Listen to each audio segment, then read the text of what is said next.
एक भगवान शंकर के पूर्ण रूप काल भैरव। भगवान शंकर के पूर्ण रूप काल भैरव एक बार सुमेरु पर्वत पर बैठे हुए ब्रह्मा जी के पास जाकर देवताओं ने उनसे अविनाशी तत्व बताने का अनुरोध किया। शिवजी की माया से मोहित ब्रह्मा जी उस तत्व को न जानते हुए भी इस प्रकार कहने लगे, मैं ही इस संसार को उत्पन्न करने वाला स्वयंभू अजन्मा एकमात्र ईश्वर अनदि भक्ति ब्रह्म घोर निरंजन आत्म हूँ। मैं ही प्रवृत्ति और निवृत्ति का मूलाधार सर्वलीन पूर्ण ब्रह्म हूँ। ब्रह्म जी इसकी पर मुनि मंडली में विद्यमान विष्णु जी ने उन्हें समझते हुए कहा कि मेरी आज्ञा से तो तुम सृष्टि के रचयिता बने हो। मेरा अनादर करके तुम अपने प्रभुत्व की बात कैसे कर रहे हो।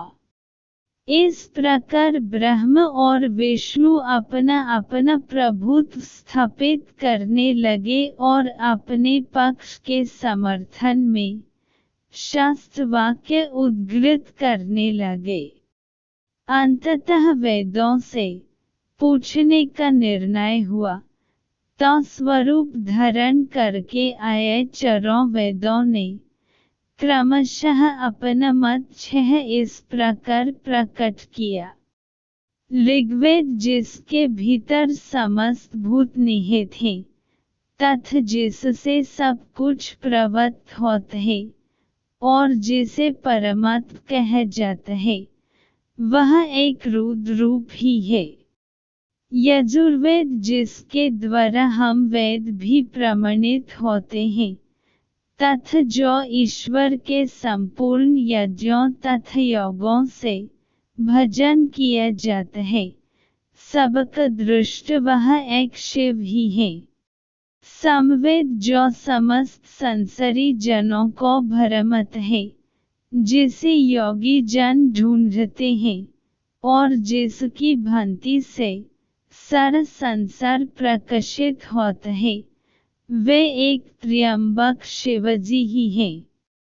अथर्ववेद जिसकी भक्ति से साक्षात्कार होता है और जो सब यह सुख दुख अतीत अनदि ब्रह्म है वे केवल एक शंकर जी ही हैं। विष्णु ने वेदों के इस कथन को प्रताप बताते हुए नित्य शिव से रमण करने वाले दिगंबर पीतवर्ण धूलि धूसरित प्रेमनाथ कुवेटधारी सर्ववेष्टित वृपनवाही निःसंग शिवजी को पर ब्रह्म मानने से इनकार कर दिया।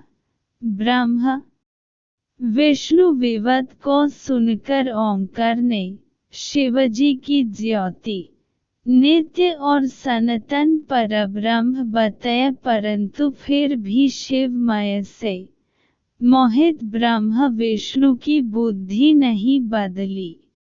उस समय उन दोनों के मध्य आदि अंत रहित एक ऐसी विशाल ज्योति प्रकट हुई कि उससे ब्रह्मा का पंचम सिर जलने लगा। इतने में त्रिशूलधारी नील लोहित शिव वहां प्रकट हुए तो अज्ञानतावश ब्रह्मा उन्हें अपन पुत्र समझकर अपनी शरण में आने को कहने लगे। ब्रह्मा की संपूर्ण बातें सुनकर शिवजी अत्यंत क्रुद्ध हुए और उन्होंने तत्काल भैरव को प्रकट कर उससे ब्रह्मा पर शासन करने का आदेश दिया। आज्ञा का पालन करते हुए भैरव ने अपनी बाईं उंगली के नखाग्र से ब्रह्मा जी का पंचम सिर काट डाला। भयभीत ब्रह्मा शत्रुद्री का पाठ करते हुए शिवजी के शरण हुए। ब्रह्मा और विष्णु दोनों को सत्य की प्रतीति हो गई और वे दोनों शिवजी की महिमा का गान करने लगे। यह देखकर शिवजी शांत हुए और उन दोनों को अभयदान दिया। इसके उपरांत शिवजी ने उसके भीषण होने के कारण भैरव और काल को भी भयभीत करने वाला होने के कारण काल भैरव तथा भक्तों के पापों को तत्काल नष्ट करने वाला होने के कारण पाप भक्षक नाम देकर उसे काशीपुरी का अधिपति बन दिया।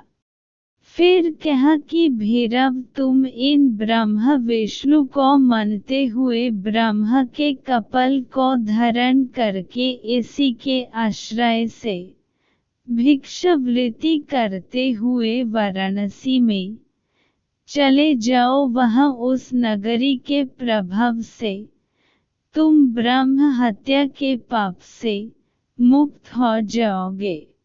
शिवजी की आज्ञा से भैरव जी हाथ में कपाल लेकर ज्यों ही काशी की ओर चले, ब्रह्म हत्या उनके पीछे पीछे हो चली।